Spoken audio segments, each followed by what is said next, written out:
High viewers, ఈరోజు నేను ముఖ్యమైన అంశం చర్చించబోయే అంశం ఏమిటి అంటే, ఒక దంత వైద్యుని ఎలా సెలెక్ట్ చేసుకోవాలి? ఒక డెంటల్ హాస్పిటల్ గుడ్డా? బ్యాడా? ఒక డెంటిస్ట్ గుడ్డా? బ్యాడా? ఈ మధ్య కాలంలో ప్రతి బిల్డింగ్‌కి ఒక డెంటల్ హాస్పిటల్ ఉండడం, ప్రతి ఊర్లో ఒక డెంటల్ హాస్పిటల్ ఉండడం, ప్రతి గల్లీలో చాలా డెంటల్ హాస్పిటల్స్ ఉండడం, పేషెంట్స్ చాలా వరకు కన్‌ఫ్యూజ్ అవ్వడం, రిలేషన్స్‌లో, ఫ్రెండ్స్‌లో డెంటిస్ట్‌లు ఉండడం, ఎక్కడికెళ్ళాలి? ఎవరు ట్రీట్మెంట్ ఇస్తారు? ఎవరు ఎక్కువ చార్జ్ చేస్తున్నారు? ఎవరు మంచి ట్రీట్మెంట్ చేస్తున్నారు?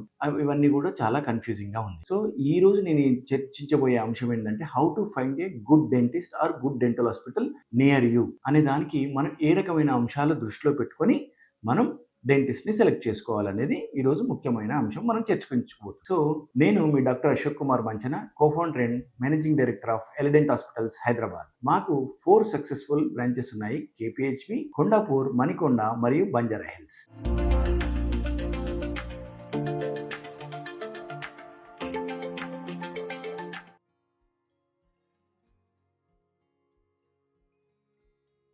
So, how to find a good dentist అంటే, నేను ఒకప్పుడు ఈ వీడియో చేశాను కొన్నేళ్ల క్రితము. కానీ చాలా వరకు రీచ్ వచ్చింది. కావున మళ్ళీ కూడా పీపుల్‌కి ఏదైనా వీడియో నచ్చినట్లయితే దాన్ని కొంచెం మెరుగుపరిచి చేసినట్లయితే ఇంకా మంచి నాలెడ్జ్ ప్రతి ఒక్కరికి కూడా వస్తుందని ఈ వీడియో మళ్ళీ చేయడం జరుగుతుంది. సో, నెంబర్ 1 ఏం కన్సిడర్ చేయాలి అసలుకి మనం? ఒక డెంటిస్ట్ గాని, డెంటల్ హాస్పిటల్ గాని మంచిదా కాదా అని తెలుసుకోవాలంటే నెంబర్ 1 ఏంటంటే రివ్యూస్ అండ్ రిపిటీషన్. రివ్యూస్ అంటే మనం ఎక్కడికైనా సరే వెళ్ళినప్పుడు, ఏ కొత్త ప్రదేశానికి వెళ్ళినా సరే, ఏ ప్రదేశానికైనా వెళ్ళినప్పుడు మనం ఏం చేస్తామనంటే గుడ్ రెస్టారెంట్ ఏంటి?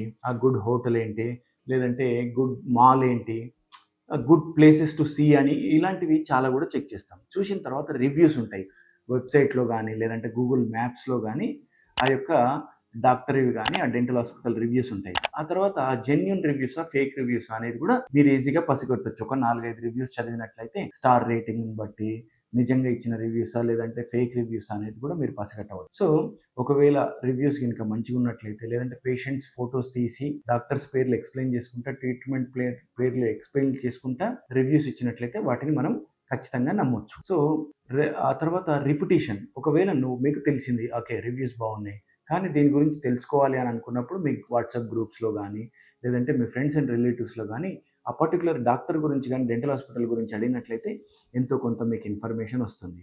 దాన్ని బేస్ చేసుకొని మనం డెంటల్ హాస్పిటల్ అనేది నిర్ణయించుకోవడం జరుగుతుంది. ఆ తర్వాత ఎలా ఫోటోగ్రఫీ అండ్ డాక్యుమెంటేషన్ నెంబర్ 2. ఎప్పుడైనా సరే మనం ఒక ఇల్లు నిర్మించుకోవాలనుకున్నా సరే, ఏదైనా సోఫాలు కొనుక్కోవాలనుకున్నా సరే, ఒక ఇంటిని నిర్మించుకోవాలంటే మనం ఆర్కిటెక్ట్ దగ్గరికెళ్తాం. కానీ ఆర్కిటెక్ట్ ఇదివరకు ఎలాంటి బిల్డింగ్స్ కట్టిండు అంటే అతని దగ్గర ఏమేమి ఫోటోస్ ఉన్నాయి అని చెప్పేసి మనం చూస్తాం. ఇదే విధంగా మనం కూడా ఇక్కడ ఆల్రెడీ మీరు ఏమేమి ట్రీట్మెంట్లు చేసిర్రు సార్? ఈ స్మైల్ డిజైనింగ్‌వి బిఫోర్ అండ్ ఆఫ్టర్ చూయించండి. ఇంప్లాంట్స్‌వి బిఫోర్ అండ్ ఆఫ్టర్ చూయించండి.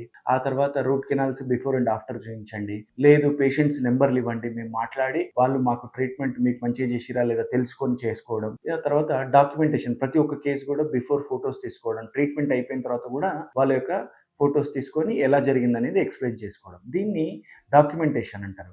ఎప్పుడైనా సరే ముందు ఎలా ఉంది, తర్వాత ఎలా ఉంది, సరే ముందు చేసిన వాళ్ళకి ఎలా చేశారు, ఇలాంటి యొక్క నమ్మకం అనేది ఉన్నట్లయితే ఆ హాస్పిటల్‌ని మనం ఖచ్చితంగా కూడా ట్రస్ట్ చేయొచ్చు. Number 3 infrastructure, doctors team and sterilization. అయితే ఇన్‌ఫ్రాస్ట్రక్చర్ అంటే ఏంది? ఏదైనా ఒక ఫర్ ఎగ్జాంపుల్ మనం ఒక హోటల్‌కెళ్ళాం. ఆ ప్లేస్‌లో ఎంత టేస్టీ ఫుడ్ ఉన్నప్పటికీ కూడా తెలియని ఒక భయం ఉంటుంది. అరే, సరిగ్గా మంచి ఆయిల్ వాడుతున్నారా లేదా? మంచి హైజీనిక్‌గా వండుతున్నారా లేదా అని. So, in the same way ఎప్పుడైనా సరే ఒక ఇన్‌ఫ్రాస్ట్రక్చర్‌లకి, ముఖ్యంగా డెంటల్ హాస్పిటల్‌లకి వెళ్ళినప్పుడు ఏంటి అనంటే ప్రతి పేషెంట్‌కి కూడా స్ట్రెస్ ఫ్రీ, కామ్ ఎన్విరాన్మెంట్, కొంచెం పాజిటివ్ వైబ్ అనేది రావాలి. నెంబర్ 1. నెంబర్ 2 స్టెరిలైజేషన్ ఎలాంటి పద్ధతిలో వాడుతున్నారు? 10x స్టెరిలైజేషన్ అంటే క్లాస్ బి స్టెరిలైజేషన్ వాడుతూ, ఆ తర్వాత క్లీన్ చేస్తూ, ఆ తర్వాత అల్ట్రాసోనిక్ క్లీనింగ్ పద్ధతులు వాడుతూ, ఆ తర్వాత ప్యాకేజింగ్ గానీ ఇవన్నీ ప్రాపర్‌గా ఉన్నాయా లేదా అనేది మనం ఖచ్చితంగా కూడా గమనించవలసిన అంశం. Number 3 infrastructure, sterilization and doctors team and assistants team. Infrastructure ఎప్పుడైనా సరే డెంటల్ హాస్పిటల్ అనగానే ముఖ్యంగా గుర్తొచ్చేది టెన్షన్. అంటే నొప్పొస్తదేమో, బాగా పెయిన్ తెప్పిస్తారేమో అని చెప్పేసి భయం ఉంటది. అయితే ఒకసారి మనం ఆ యొక్క ప్రెమిసెస్‌లోకి ఎంటర్ అయితే స్ట్రెస్ ఫ్రీగా, కామ్ ఎన్విరాన్మెంట్ అనేది ఉందా లేదా చూసుకోవాలి. నెంబర్ 2 ఒక మంచి పాజిటివ్ ఎన్విరాన్మెంట్ ఉందా లేదా చూసుకోవాలి. నెంబర్ 3 స్టెరిలైజేషన్ 10x స్టెరిలైజేషన్ జరుగుతుందా లేదా? క్లాస్ బి స్టెరిలైజేషన్ జరుగుతడం, తర్వాత ప్రాపర్ ట్రైన్డ్ అసిస్టెంట్స్ ఉన్నారా లేదా, ఆ తర్వాత భయం లేకుండా ప్రతి ఒక్కరు కూడా చక్కగా బిహేవ్ చేస్తున్నారా లేదా అనేది కూడా మనం హాస్పిటల్ లోపలికి వెళ్ళిన తర్వాత మనకు అర్థమైపోతుంది. ఇందులోనే ఏంటంటే doctors team and assistants team వాళ్ళకి ఎంత ఎక్స్పీరియన్స్ ఉంది, అన్ని రకాల స్పెషలైజేషన్స్ ఉన్నాయా లేదా, అన్ని రకాల ట్రీట్మెంట్స్ చేయగలుగుతారా లేదా, ఒకవేళ చేయలేకపోతే తెలుసుకొనైనా చెప్తారా లేదా అని చెప్పేసి కూడా మనకు ఉండాలి. ఈ మానా Elident hospitals trained assistants, trained and experienced doctors అవైలబుల్గా ఉన్నారు. ఆ తర్వాత ఇప్పుడు నెంబర్ 4కి వెళ్ళినట్లయితే టెక్నాలజీ అనేది ఏ ఏ యొక్క సంస్థ అయినా సరే, ఎలాంటి విభాగమైనా సరే ఎప్పుడు కూడా రీసెర్చ్ అండ్ డెవలప్మెంట్ జరుగుతూనే ఉంటుంది to give good quality to the people. ఇందులో డెంటిస్ట్రీలో కూడా పెయిన్లెస్ ట్రీట్మెంట్ అనేది ప్రతి ఒక్కరు కూడా ఎక్స్పెక్ట్ చేసింది. అయితే ఈ దాంట్లో కూడా కాన్షియస్ సెడేషన్ అని రావడం, పెయిన్లెస్ ట్రీట్మెంట్కి కాన్షియస్ సెడేషన్ ద్వారా డిస్పోజబుల్ స్వైల్స్ తోటి సన్నటి నీడిల్స్ ఇంజెక్షన్ వాడి పెయిన్లెస్ ట్రీట్మెంట్స్ అనేది మనం చేయొచ్చు. అయితే టెక్నాలజీ డ్రివెన్గా ఉండాలి. ఆధునిక యుగం అంతా కూడా టెక్నాలజీ మీదనే ఆధారపడి ఉంటుంది. రోజు కొత్త కొత్త టెక్నాలజీస్ వస్తున్నాయి.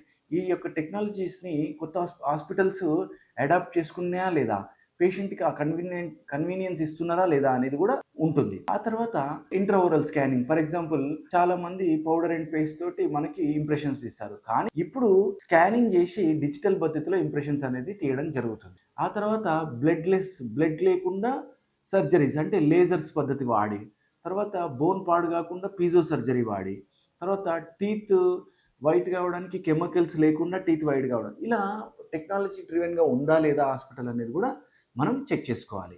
ఆ తర్వాత ఫైనల్గా సాటిస్ఫాక్షన్, అంటే అన్ని రకాలుగా చూసినా కూడా మీ యొక్క మనస్సాక్షి అనేది చాలా చాలా ఇంపార్టెంట్. ఎన్ని రకాలుగా కూడా ఏ విధంగా కూడా చూసినా కూడా ఏ ఒక్క క్షణమైనా సరే డబ్బులు ఎక్కువ అనిపిస్తుంది, లేదంటే వచ్చిన ప్లేస్ కరెక్ట్ కాదనిపిస్తుంది, లేదంటే నాకెందుకో ఈ ప్రాబ్లంకి ఇతను సూట్ కాదు అని అనిపిస్తుంది, వీళ్ళ హాస్పిటల్ బాగుండొచ్చు, ఈ డెంటిస్ట్ బాగుండొచ్చు, అన్ని రకాలుగా కూడా బాగుండొచ్చు, కానీ నా యొక్క ప్రాబ్లంకి ఈ డాక్టర్ కరెక్ట్ కాదు, ఈ హాస్పిటల్ కరెక్ట్ కాదు అని మీకు అనిపించినప్పుడే మీరు చేయించుకోవద్దు. కంప్లీట్ 100% సాటిస్ఫైడ్గా ఉన్నప్పుడు మాత్రమే మీరు ఆ యొక్క డెంటల్ హాస్పిటల్లో ట్రీట్మెంట్ చేయించుకోండి. కొంచెం కూడా అనుమానం ఉన్నా కూడా మీరు ట్రీట్మెంట్ చేయించుకున్నా కూడా డాక్టర్కి హ్యాపీనెస్ ఉండదు, పేషెంట్కి హ్యాపీనెస్ ఉండదు. కాబట్టి ప్రతి ఒక్కరు కూడా చివరికి మీ మనస్సాక్షిని నమ్మి దాని ద్వారా ట్రీట్మెంట్ చేయించుకోవడం అనేది మంచిది. Thank you. ఈ వీడియో మీకు నచ్చినట్లయితే లైక్ చేయండి, షేర్ చేయండి, సబ్స్క్రైబ్ చేయండి. నేను మీ doctor Ashok Kumar Manchana, co-founder and managing director of Elident hospitals, Hyderabad.